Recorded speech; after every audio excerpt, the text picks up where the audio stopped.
Kyle McAllister and his little partner.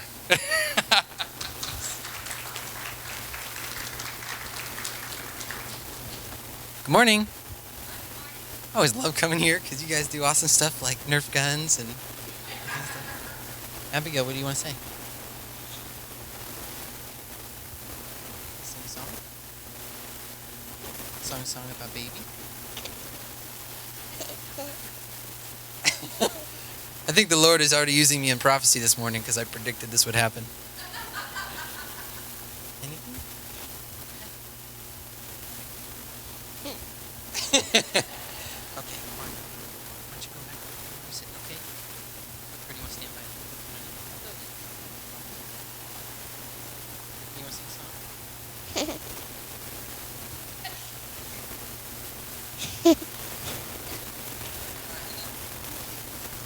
So yeah, I'm Kyle McAllister. Can you raise your hand if you guys remember me? Okay, awesome. All right, so yeah, Brittany and I are the Chi Alpha directors at Ohio University. Last time we were here, we had Abigail, who was like one-ish something, and I remember she was running around with a little boy holding hands. Isaac, that's who it was. Yep, and it was really cute, and that was the first time she'd done that. And now we have Asher, who's I guess a little bit younger than she was at that time, and so he's in the nursery now. He's super cute, and actually I think Brittany's coming in with him now. So everybody turn and look. There's Brittany and Asher. Hey, and he's super cute. He just started crawling. Abigail, were you playing the organ? Oh, I didn't know you could do that. Okay. You get a song and a dance this morning, folks. Okay, so yes, we're the Chi Alpha directors at Ohio University. Like Pastor was saying, it's super liberal university. It's been voted the #1 party school in the nation before. The Princeton Review is the one that usually does that ranking. But apparently that's becoming less popular, and so now the Playboy list is the more popular. We were voted #1 on that this year as well. So I'm not here to talk about that though. The Lord has been put it on my heart, something I've been learning. I've been reading this book called Read Jesus. Maybe you've heard of it, maybe not. It's by two guys, Michael Frost and Alan Hirsch. And I was reading it, and it brought this interesting question to my mind as it was talking. Is it possible to be a Christian and not be a disciple of Christ? I never really thought about that. When I heard it, I thought, that's not right, because anytime, it sounded like they're adding a condition of salvation. Anytime you hear something like that, red flag should go off. I was thinking of Romans 10:9 and 10. If you confess with your mouth and believe in your heart, you'll be saved. And as it kept nagging at me, and it's like, can't get it out of my mind. And I'm reading scriptures, and the more I thought about it, the more scriptures that came to my mind. It doesn't say it anywhere explicitly, but it's everywhere implicitly. And that's the flavor that the scriptures have, is that, Jesus says you must follow me. And that's what being a disciple of Christ is. Brittany was telling me about the Hebrew understanding of the word disciple. For them, it's like the picture of the disciple of a rabbi following the rabbi so closely that they're covered in the dust of the rabbi's sandals.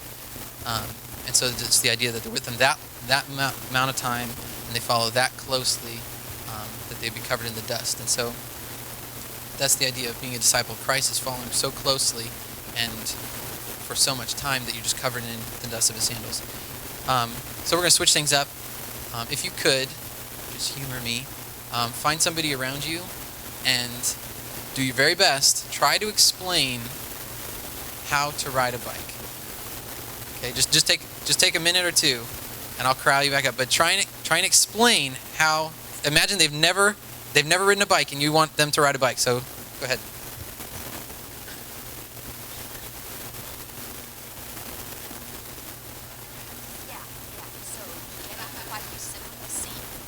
Right foot on the pedal, leave your left foot on the ground until you get it going, and then you push down on the pedal, and it's going to go around in a circular motion. Right. The pedal, and then you're going to go forward, and quickly you got to pick your left foot up off the ground, put it on its pedal, and continue pushing around in a circular motion because you have to have enough speed to gain momentum or you're going to fall. And then if you want to stop, you push your foot. What do you do?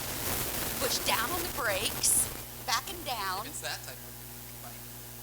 Well, Sometimes they have okay, on 54, it's that kind of bike. You push down the brake, and if you want to turn, you point at the tire where you want to turn to go to. Okay. That was difficult.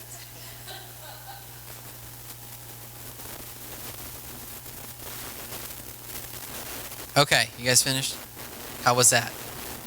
It was hard. So how many people after that description think you could just go and ride a bike from scratch? Yeah, Pastor, you think you could? Good luck. So we'll come back to that. So I read an interesting quote in here. It's a quote by Dallas Willard. So the author says, Dallas Willard rightly bemoans the fact that for quite a while now, the churches in the Western world have not made discipleship a condition of being a Christian. So just what I said in the beginning, can you be a Christian and not be a disciple of Christ? So this is what Dallas Willard actually said. One is not required to be or to intend to be a disciple in order to become a Christian, and one may remain a Christian without any signs of progress toward or in discipleship. Contemporary Western churches do not require following Christ in his example, spirit, and teaching as a condition of membership, either of entering into or continuing in fellowship of a denomination or local church. So far as the visible Christian institutions of our day are concerned, discipleship clearly is optional. Churches are therefore filled with undiscipled disciples. And then he says, most problems in contemporary churches can be explained by the fact that the members have not yet decided to follow Christ. Man, I mean, whew. So, if that's true, which I would say, looking at just any one church, it's like, no, that's not true. But looking at the American church, it's like, okay, maybe that's true. So if that's true, how does that happen? We know Jesus started with a certain type of discipleship that was clearly not optional. And then we know that the early church, they gave everything, and many of them were killed as martyrs. And so they were clearly operating under this type of discipleship that costs you everything. And so how do we get from there to here? So another quote from the book. Let's see.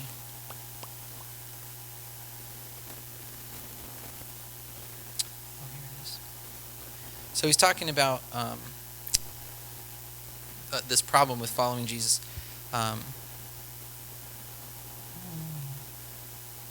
So this bond cannot primarily merely involve a cerebral, objective, indirect understanding of Jesus and the Christian faith.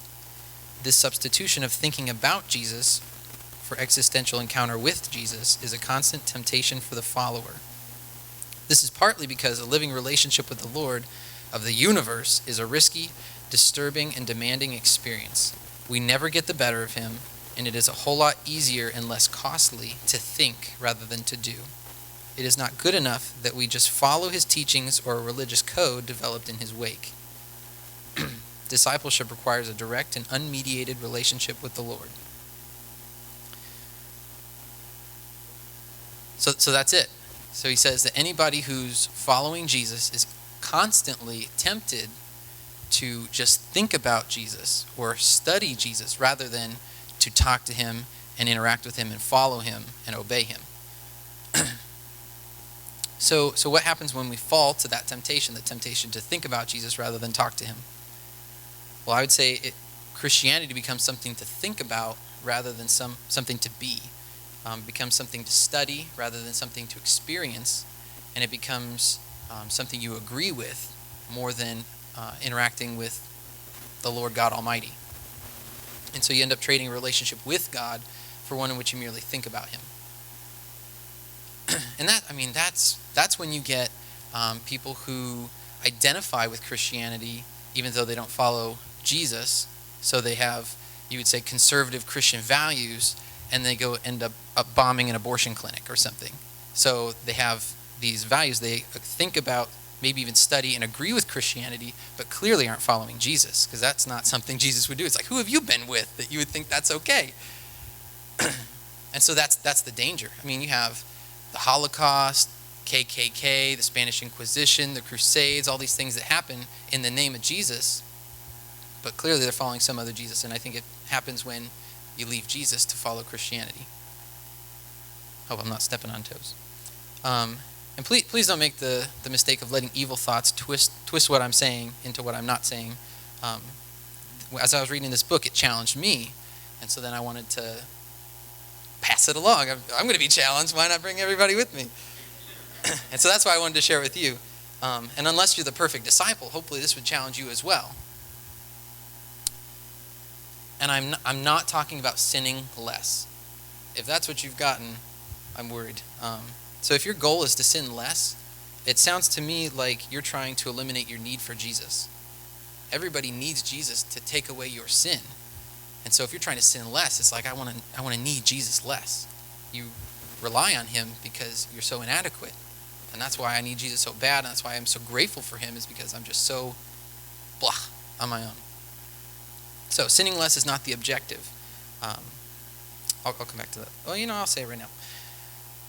Living a righteous lifestyle or Christian lifestyle is a byproduct of a thriving relationship with Jesus and nothing else. Because it's not a righteous lifestyle if you are shouting Christianity, Christianity, and then go blow up an abortion clinic. And that's the extreme example. But if you're, with your words hating people but claiming Jesus, that's not a righteous lifestyle. So the only way to a righteous lifestyle is through a thriving relationship with Jesus. So you can just forget the righteous lifestyle, go after Jesus, and that'll take care of itself. And if that were challenging enough, it gets harder. So Galatians 2:20 says, I have been crucified with Christ. It is no longer I who live, but Christ who lives in me. And the life I now live in the flesh, I live by faith in the Son of God who loved me and gave himself for me. And so if you think of like a video game or an arcade game, you're playing, so Halo, Call of Duty, or, for other people like Duck Hunt, for people who don't know this. So you're playing, grenade, and then you're dead. Respawn in 5, 4, 3. So you've died. I have died. Is no longer I who live, but Christ who lives in me. It's like, okay, you died. It's Jesus' turn. He takes the controller. He takes the little joystick and 2 buttons, and it's his turn. And so your person in the game, your avatar, your character, is now doing all of Jesus' moves.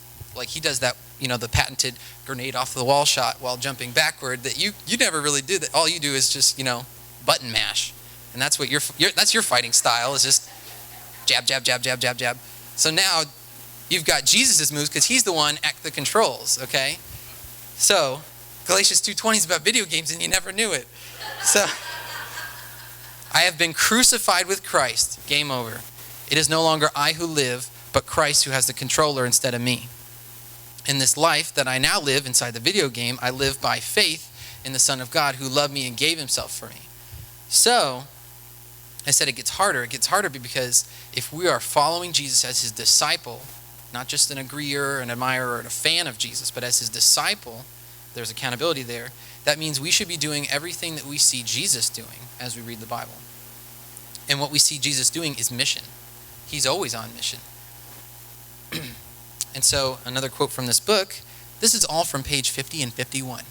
Imagine how awesome the rest of this book is. All this is just from 2 pages of the book. It's called Read Jesus. I can let you take a look at it after if you want.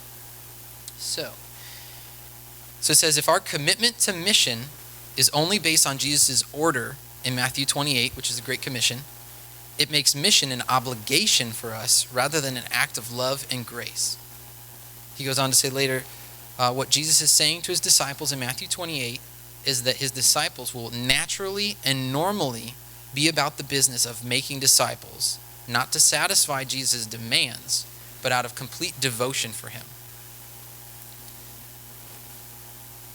That got me. It's like I'm a missionary. This is what I do, and it's like I gotta expand God's kingdom. I gotta win people to Jesus, and it's like I got a job to do versus an overflow of gratitude for Jesus. So it's always a constant temptation for me to think about Jesus kind of like my job, rather than to interact with him and have an overflow of that be like, man, I want to get Jesus a present. What should I get?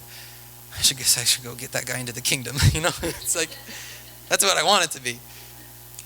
And so notice at the end, it says, so his disciples will naturally and normally be about the business of making disciples, not to satisfy Jesus' demands, but out of complete devotion for him. It doesn't say out of complete emotion for him.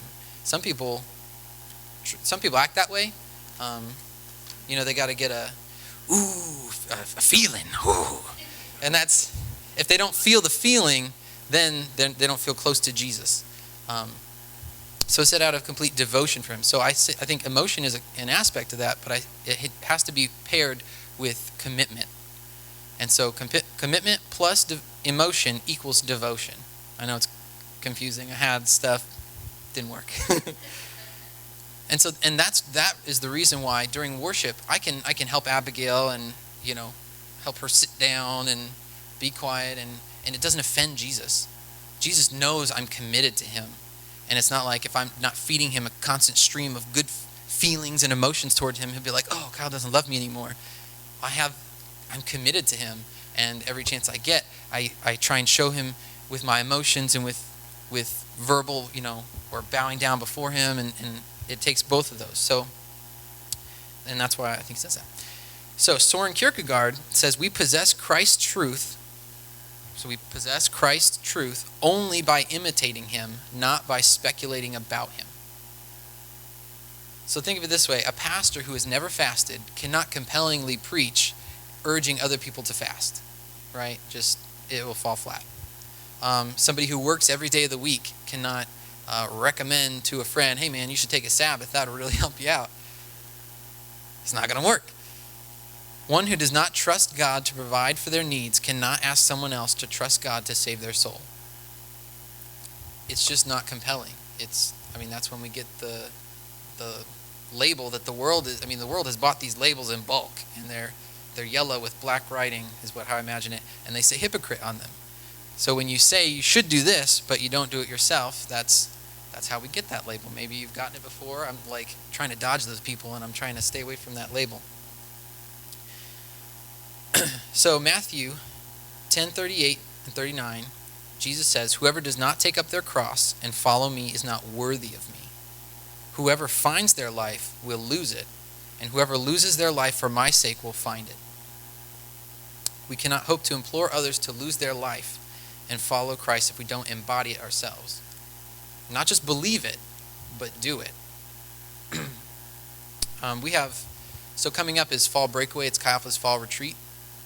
And this is the first thing that we do as a state. So all the Chi Alpha groups in the state come together at Heartland Conference Retreat Center, and we have our first retreat of the year. It's like super early this year, and so we've only just met and had like 3 weeks of some of these students were like, do you want to go away for the weekend with us?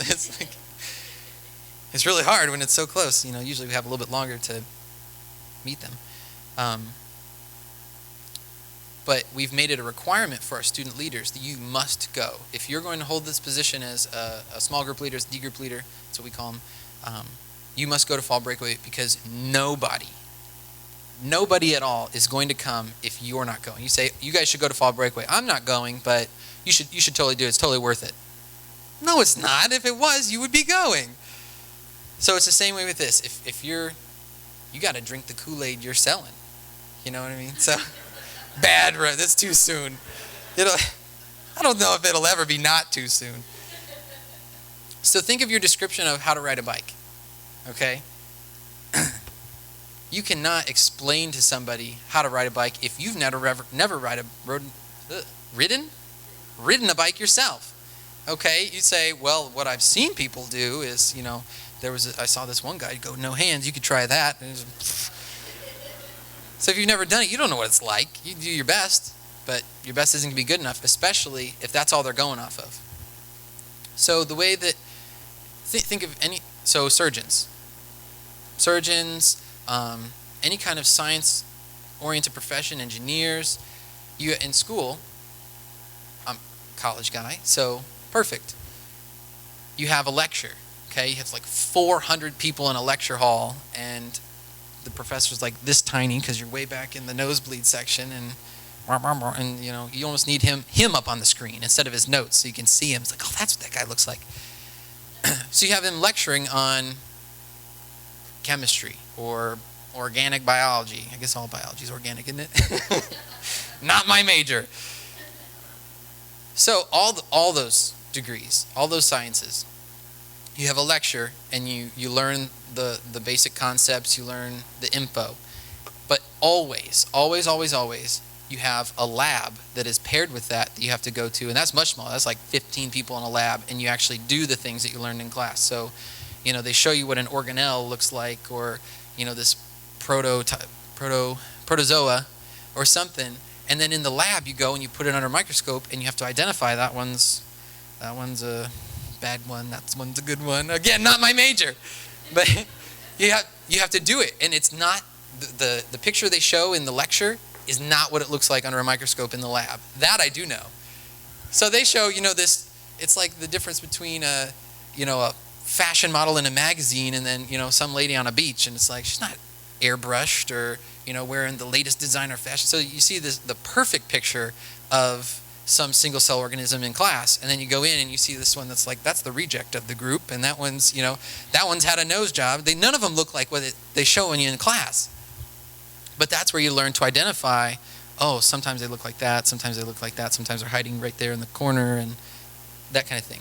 If you think of surgeons, would you ever let a surgeon operate on you who had only ever learned about it in a class, in a book? They never touched a body, they never actually physically did the sutures and learned how to do the thing with the traction, and you're done. No, of course not. And so you wouldn't trust your physical body, your person to someone like that. How much more important is it that we are handling people's souls, and we are doing something much more precious and much more eternal than that. And some of us have never put our hand to what we're teaching people. And so we sit in church, which is the lecture. You have to pair it with a lab. You must. Otherwise, you're going to be a surgeon, whoopsie, or trying to teach somebody to ride a bike, and you've never done it, and it's just not compelling, like the pastor who's never fasted, or someone who doesn't take a day off, or someone who doesn't trust God to provide for their needs. We have a student, Kristen, who grew up in church. Great kid. Her home church, she was involved with the youth, and I think each week maybe they divided up the responsibilities or the different ways they could be involved. And she would always pick the icebreakers. She's like, "Ooh, I'll do the icebreaker." And it was something she knew she could do, and she got really good at it. She knows a zillion of them. But then she came to Chi Alpha, and we expect them to do a whole heck of a lot. Not that they didn't expect her, but she always, kept with the safe stuff. And so now she's a D group leader, and so she's expected to come up with these thought-provoking, spiritually oriented conversation questions that she needs to get these other girls to open up and really share where they're at with Jesus. And she has started to grow so much. And she was telling Brittany that, my relationship with Jesus didn't come alive until I was forced to do this stuff. I mean, she volunteered to do it, but it put her in a position where she couldn't just do nothing but icebreakers anymore. And it just put gasoline on her fire with God. In John 12:2, Jesus says, "Very truly I tell you, unless a kernel of wheat falls to the ground and dies, it remains only a single seed. But if it dies, it produces many seeds." Following Jesus is really hard. If you're doing it right, it should be really hard. It should be super uncomfortable. You should be doing things on a regular basis that you'd probably rather not do. Because, the disciples were martyred, most of them, all but John. And he was exiled. They went to prison. They did all kinds of stuff. I don't think they felt like it. And so if his disciples did that, what is God asking us to do that is not going to be super fun?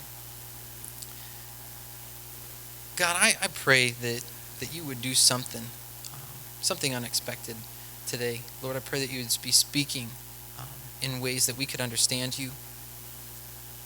God, I ask for your provision, that where you're speaking, that you'll give us a way to work it out, an opportunity to practice what we're learning. God, I pray that you would give us a venue Lord, I pray that every person who's willing, God, that you would give them a venue to step out and act for you. In the name of Jesus.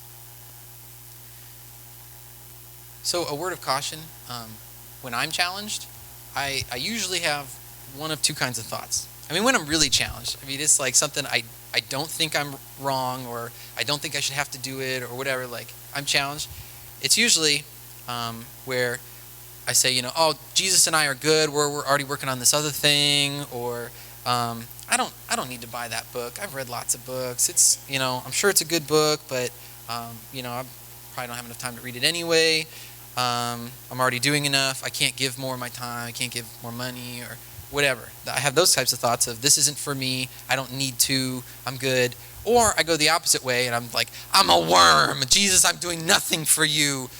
Oh man, I'm not even worthy of being your disciple. I'm, haven't picked up my cross in weeks and haven't followed you. And so I'm tempted to disqualify myself either way. Whether I'm a worm and I'm never going to be good enough and I don't try, or I'm doing fine, I don't need to, and so I don't try. So what does Obi-Wan Kenobi say? Be mindful of your thoughts, right? What's going on in there? Is that happening for you? So I just wanted to caution you. So rather than having those thoughts, I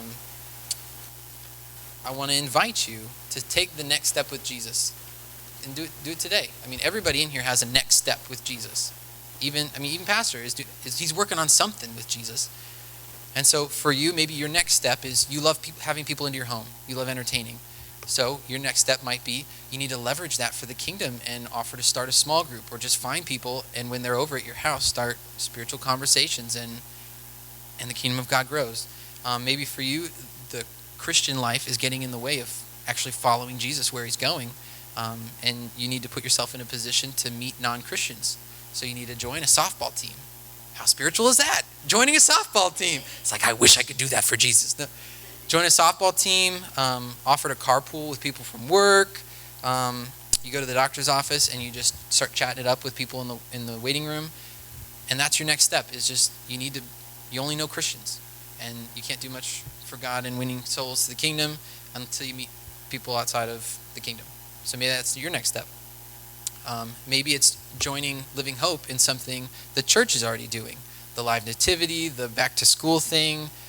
I mean, ask Pastor. I'm sure he's got a dozen things he'd like to do if people were interested in helping. So maybe for you, it's just joining something in what's already happening.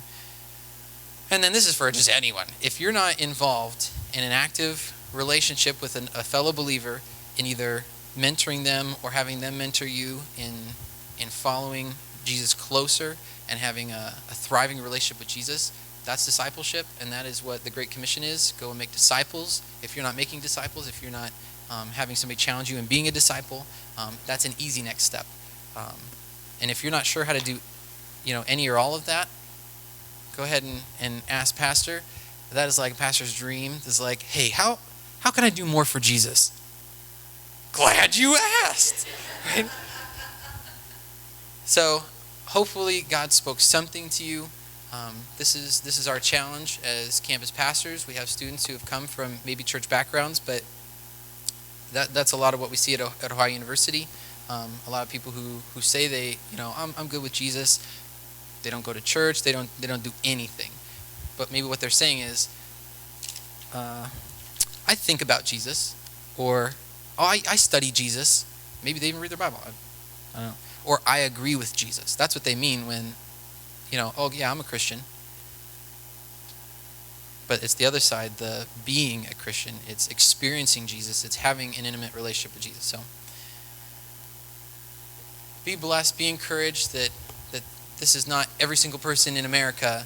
There are people who are making advances with Jesus, and they're giving their lives. We have a student, might have been with us last time, Natalie, who is giving of herself, and she decided to live in the dorms instead of cheaper, off-campus housing, and she met Sarah, and Sarah was Jewish and came to faith because of that interaction. We've had several more students since then who have come to the faith, or who have left a Christian lifestyle to follow Jesus as a result of our students living missionally and doing things they didn't quite want to do but have seen God totally take care of them. So I pray that for you guys as well. All right, Pastor, I'm good. I'm going to get off the high horse and get onto the small horse. How many college students have you So this is our first full year on campus. Last year, our goal was to take 3 students. We weren't actually even on campus at this point. We wanted to take 3 students. We didn't know how it was going to happen. We took 7. Our goal was the same for the winter retreat. We didn't take 3 students. We took 7. This year, we're shooting for 15 students at Fall Breakaway, and we've already got 8 signed up. And there's a couple girls that they're having a sleepover at this very moment. Well, hopefully they're at church at this very moment. But last night, they had a sleepover, and I would say half of them were not Jesus followers. And so they're doing a really good job of finding people and showing them the love of Jesus.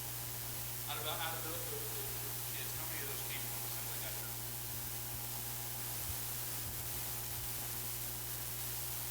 I'd say 3. So the 4 are not from that term. And how many of those were? Oh, I'm sorry. There were 10 girls at our house this morning. I would say maybe another 3 or 4 come from a Christian background, and then the other half just are totally new to Jesus. They don't know anything about Jesus, or they don't like Jesus. Oh, they don't even like Jesus. I would say there's probably one who would say she doesn't like Jesus. And how do you minister to her? She's at man. High horse. Okay. So the students, have you guys ever heard of missional communities? Is that okay? So it's a term that means you are together with other people. So maybe 2 or 3 other people. You have agreed that together we are committed to being a missional community, to reaching out to people, and so we're going to circle around this person or these people. We've decided once you're inside the circle, you will experience genuine Christian love, and you will experience and see what Jesus actually looks like and what Jesus says and does in the Bible. We are going to embody that so you can see Jesus through us. And so they have dinner in the dining halls. We did 6-foot soccer. We have a 6-foot soccer ball, and they invite them to stuff like that, and they show you genuine concern. Kristen, she's knocking it out of the park right now. So she doesn't have a ton of money, but she says they need to know that I care about them, that I love them. So I'm going to spend the $10 to eat in the dining hall because I don't have a meal plan, or I'm going to go out to coffee and I'm going to spend money so that they know that I love them. And so right now it's spending time. It's letting them see I love Jesus, and that's not a bad thing, and you're not going to pay the price because I love Jesus. And so that's gonna win Michaela to Jesus, and eventually she'll come to D group, and that's where she'll be able to answer or ask all her questions about, hey, I heard Jesus does this, or what's the deal with Jesus and homosexuality. It's like outside the church, it's like, but in D group, it's like, well, this is why people say these things, and that's why people do these things, and that's why we take this stance, and this, you can think this way and still love Jesus and follow him, and if you don't understand, you can in the future, and then she can say, I think that's dumb, and they say, you can think that's dumb, that's okay. Let's what other questions do you have? And it's just a safe place to learn and grow. Yeah. So I'm hearing that you are encouraging your students and your leaders to build relationships around those that hate Jesus. If it's just one person, it can be a fluke, and people will look at it that way. That's a singularity. That guy, he just must naturally be like that.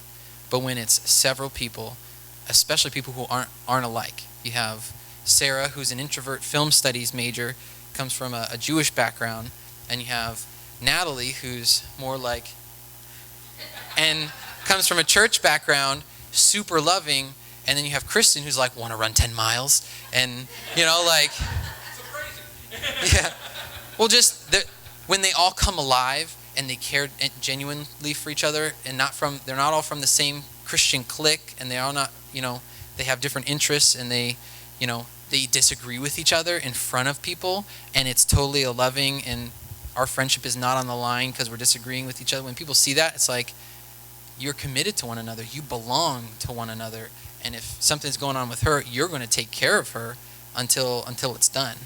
And when people see that, it's like, I want that. I don't know how you get that. I don't know how you be that way. And when that happens in front of everyone, so when Sarah was going from her, anti-God stance to, and I mean, she was, I don't think homosexuality is perfectly fine. I'm for it. Abortion is okay. All these typical things that Christians usually take an opposite stance on. And it was, Sarah, God is going to show you what he thinks. And, we can tell you what we think, but when he tells you what he thinks, it'll make sense to you, and you should obey him. And so, like, we've started to see her, eventually, like, okay, I understand that homosexuality is wrong, but I think we should even just love those people more because of it. And it's like, you've met Jesus, haven't you?